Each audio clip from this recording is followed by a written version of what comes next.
El cantar del mío Cid, o se le llama también poema del mío Cid. Poema del mío Cid. Estamos en literatura española medieval. Cuando hablamos de la época medieval, normalmente nuestra mirada se va hacia la caída de Roma, que es el 476. Estamos hablando del siglo V. Y abarcamos 1000 años. Hasta 1452 o 53, la caída del Imperio de Constantinopla. Aproximadamente 1000 años. Pero la literatura española, estimados estudiantes, es menos. España empieza a formarse como nación a partir del año 800, 900 y 1000. A partir del año 1000 empieza a formarse la nación española. Y ahí ya podemos hablar de literatura española. Literatura que existía primero de manera oral y posteriormente de manera escrita.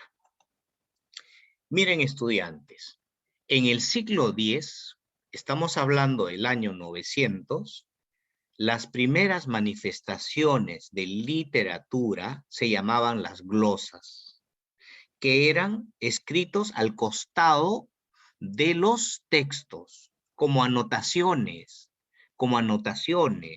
esos post-it que tú utilizas a veces para pegar en tu cuaderno, algo así, y en esas post-it tú no pones ahí notas, algo así eran las glosas, como pequeñas anotaciones. Era una literatura muy primitiva que aún no tenía belleza ni estética. En el siglo XI surgen estos pequeños poemitas, generalmente de amor, llamados las jarchas, una especie de poesía breve que mezcla castellano y árabe. Recuerda que España estuvo en guerra con los árabes más de 700 años.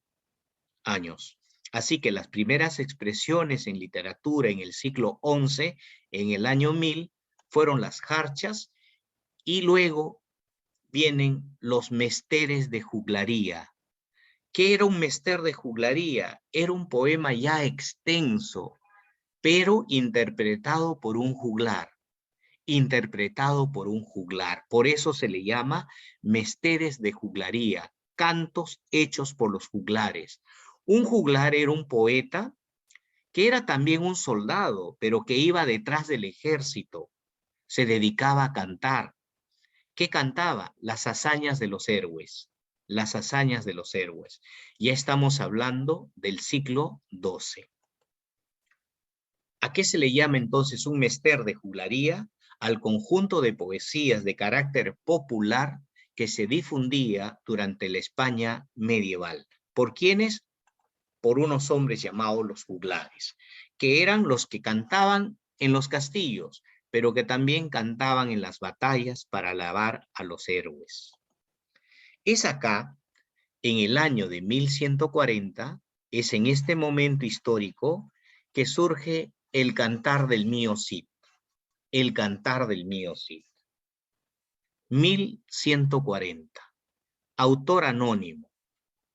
Cuando alguna vez nos presionan y nos dicen quién fue el autor, la respuesta es simplemente un juglar de la ciudad de Medinaceli, un juglar anónimo, el año de 1140. El original, como tú bien sabes, se ha extraviado y solo se tiene una copia del mío Cid hecho 100 años después por un sacerdote llamado Pedro Abad. Pedro Abad, 100 años después de la escritura del poema original, hace una copia del poema del mío Cid.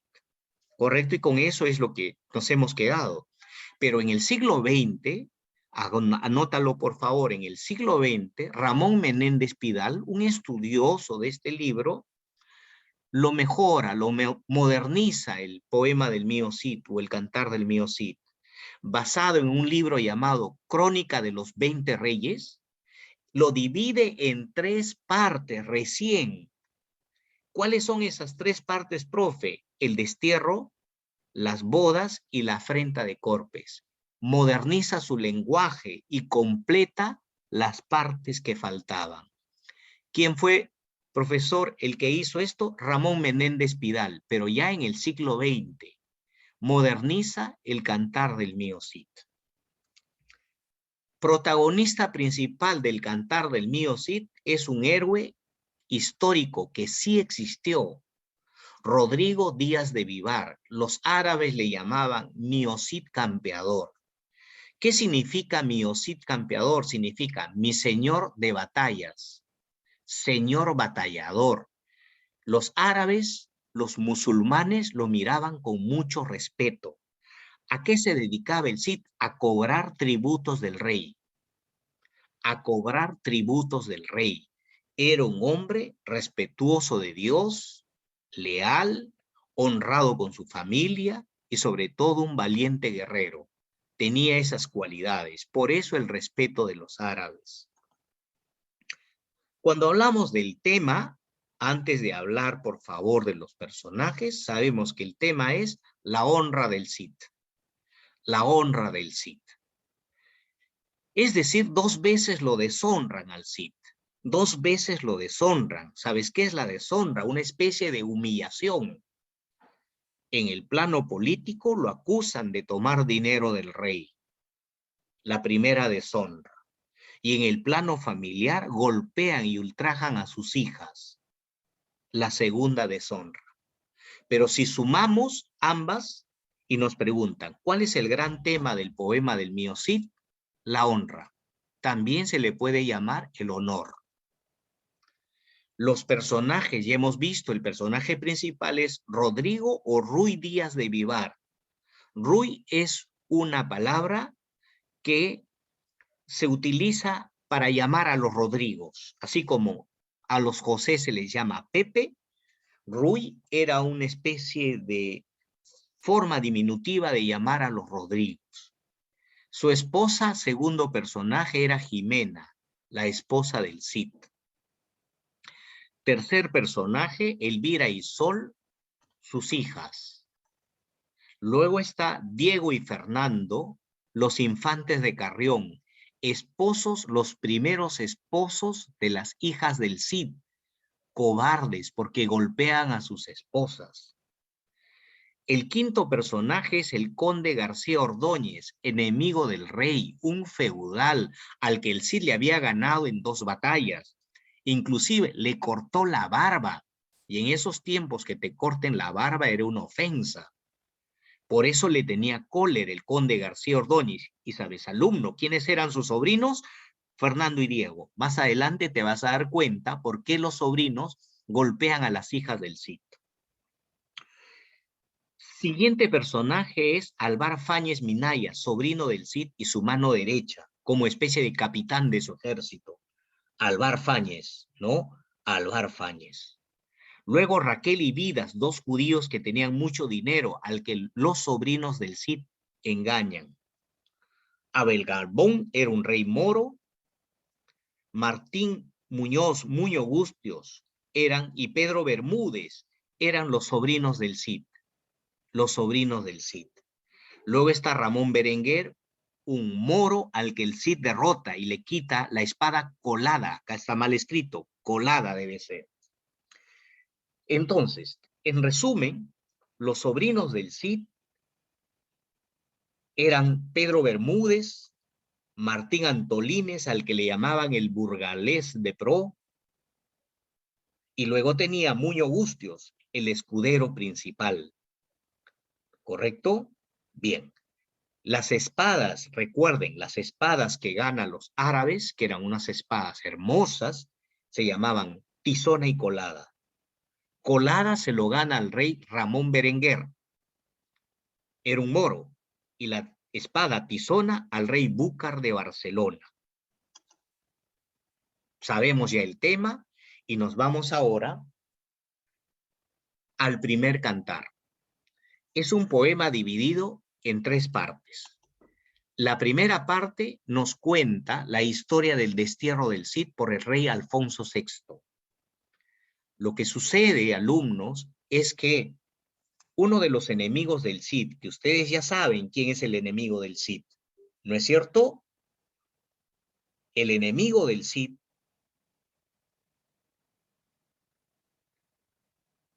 le dice al rey que don Rodrigo Díaz de Vivar ha tomado el oro que le traía el rey, el oro que le daban los árabes, se lo ha quedado el Cid. Y el rey, haciéndole caso al feudal, al enemigo del Cid, decide expulsar a Rodrigo de las tierras de España. Por lo tanto, el rey Alfonso VI decreta la expulsión del Cid, llevado por los malos consejos de los enemigos. Pero cuando el Cid, la gente se entera que es expulsado de España, en vez que lo insulten, lo llenan de aplausos y sobre todo muchos se le unen, entre ellos sus sobrinos. ¿Por qué? Porque lo admiran y lo respetan al Cid. El Cid es un hombre que jamás ha tomado dinero de nadie, ha luchado por España, es un héroe cristiano que ama a su familia y le es leal al rey, pero sin embargo lo han acusado y lo han botado de España, por ende la gente lo admira y lo quiere y lo sigue. Una niña le explica que el rey ha decretado lo siguiente, que si hablamos contigo, Cid, nos cortarán la lengua, que si te damos algo, nos cortarán la mano. Entonces el Cid entiende bien la ira del rey Alfonso y decide no pedir nada a la gente, pero sí aceptar que se le unan. Antes de salir de España, él se asegura que sus hijas y su esposa queden a buen recaudo. ¿Dónde deja a su esposa Jimena y a sus hijitas Sol y Elvira? En un monasterio del padre abad, del abad Sancho, en el monasterio del abad Sancho. Abraza a su esposa y a sus hijas y sale a hacer lo que sabe, pelear. Pero como no tenía cómo mantener a su ejército, estudiantes, ¿sabes qué hacen sus sobrinos? Los pícaros de sus sobrinos, llenan este cofre con arena y les hacen creer a los árabes Raquel y Vidas que es el dinero, el oro que el Cid ha tomado del rey. ¿Correcto, alumnos? Entonces, con esa picardía hecha por los sobrinos, el Cid consigue dinero para poder mantener a la soldadesca.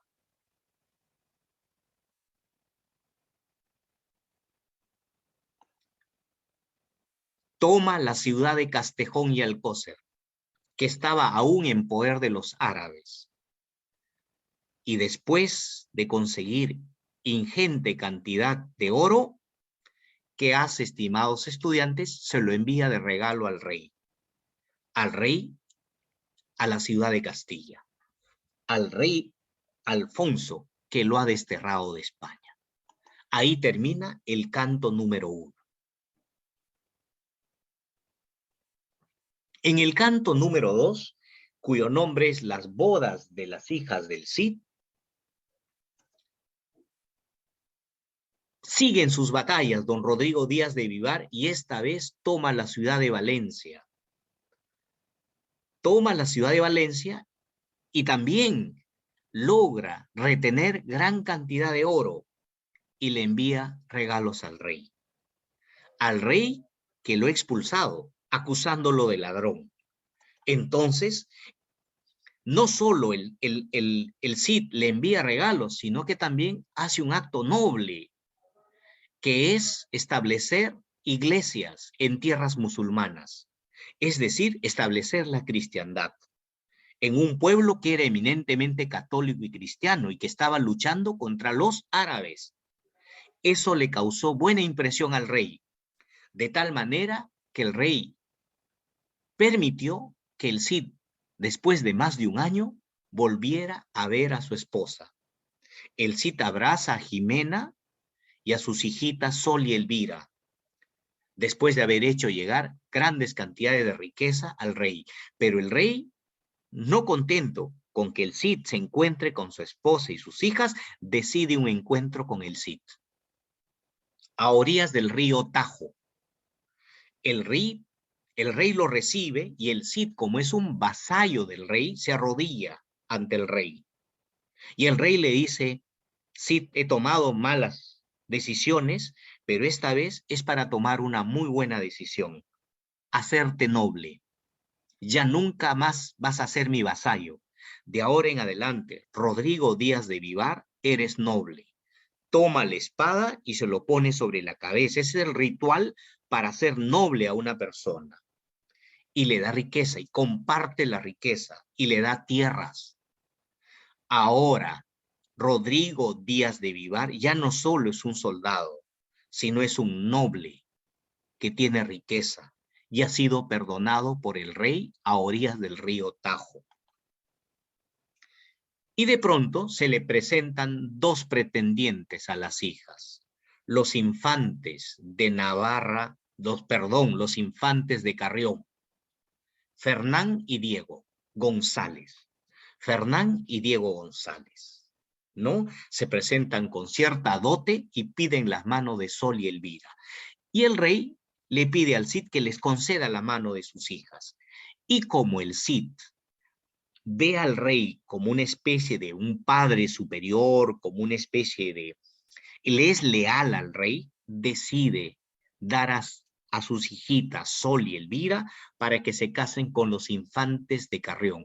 Y el Cid les ofrece dar 3.000 marcos de oro, les ofrece a los infantes de Carrión como dote.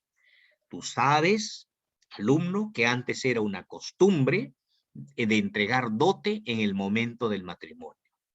Ahora los infantes de Carrión son maridos de Sol y Elvira y van a recibir una dote, pero el Cid les pide algo: que se queden a vivir con él un tiempo. Ya estando casados, pero que estando casados aún no pueden acostarse con sus hijas.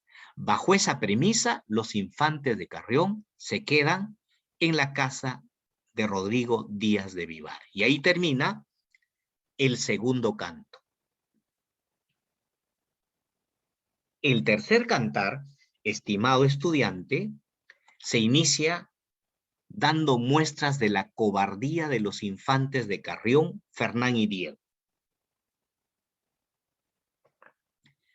Primero, ante un león. El Cid tenía por mascota ante un león ya de edad, viejo.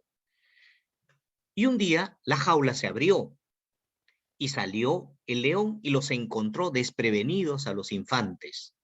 Y estos, en vez de mostrar su valentía como todo guerrero de este tiempo, mostraron su cobardía gritando y colgándose de las cortinas, causando risa y alboroto entre la gente del Cid. La segunda cobardía fue cuando el Cid los llevó a pelear contra el rey Búcar de Barcelona, a quien el Cid le va a quitar la famosa espada tizona de oro. ¿Qué hicieron los infantes, los hermanos? Fernán y Diego huyeron de la guerra, causando otra vez la hilaridad, la burla de los sobrinos y de los soldados del Cid. Pero los infantes de Carrión coronaron su cobardía, ¿sabes cómo? Vengándose del Cid. ¿Cómo se vengaron del Cid? Llevando a sus esposas al robledal de Corpes, robledal, robles, árboles grandes, las ataron. Y una vez que las ataron, las golpearon, ultrajándolas. Y se marcharon, diciéndole que esto lo hacían por su padre, que era un vil personaje. Es decir, los infantes de Carrión tramaron un plan perverso de abusar y golpear de sus esposas, abandonándolas en el bosque. El Cid sabía que en cualquier momento estos hombres podían hacer eso con sus hijas, por eso envió a sus sobrinos, que los encontraron una hora después y las llevaron ante su padre. ¿Te imaginas el dolor del Cid de ver a sus hijas golpeadas por estos viles hombres y cobardes? que no eran más que los sobrinos del rey Búcar al que el Cid había derrotado antes de iniciarse este poema. Entonces, el Cid envía mensajeros y pide al rey recuperar su honra. Rey, mi honra ha sido pisoteada por los infantes de Carrión, Fernán y Diego. Os pido, usted que ha sido el que ha propiciado la boda, limpiar esto, limpiar esta deshonra. El rey convoca un juicio a los infantes de Carrión por la ofensa causada a don Rodrigo Díaz de Vivar y que devuelvan la dote. Los infantes de Carrión devuelven la dote, pero el rey decreta algo, que al día siguiente ellos se enfrenten en un duelo con el Cid. Ahí sí los infantes de Carrión, Fernán y Diego, más su hermano Azur González, temblaron de miedo. Pero el Cid nombró a sus sobrinos para que luchen por su honor. El duelo entonces fue por su honra, en el que el Cid triunfa y el rey decreta la expulsión de los cobardes de Carrión, Martín, Fernán, Diego y Azur González. Son expulsados de España y la honra del Cid, digamos, medianamente queda limpia. Pero, ¿cómo se limpia la honra de las hijas del Cid? Cuando se presentan los infantes de Navarra y Aragón. ¿Quiénes eran los infantes de Navarra y Aragón? Uno de ellos se llamaba Íñigo. Se presentan para pedir la mano y limpiar la deshonra que le habían causado a Sol y Elvira. El Cid acepta la petición de los infantes de la siguiente manera. Se levantó Mío Cid, al rey las manos le besó.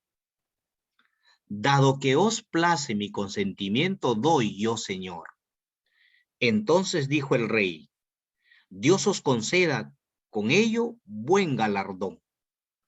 A vos, Ojarra e Íñigo Jiménez, a vos, este casamiento os lo otorgo yo. Con hijas de Mío Cid, doña Elvira y doña Sol, para los infantes de Navarra y Aragón, que os las den la honra y la bendición. Profesor, ¿cómo se llamaban los infantes que limpian la honra del Cid y se casan por amor con las hijas? Se llamaban Íñigo y Ojarra. Ojarra e Íñigo Jiménez. Y de esta manera, el poema del Mío Cid termina. Recuerden ustedes que el caballo del Mío Cid se llamaba Babieca, y que las espadas que el Cid derrotó a los árabes en la primera y en la tercera parte se llamaron Tizona y Colada.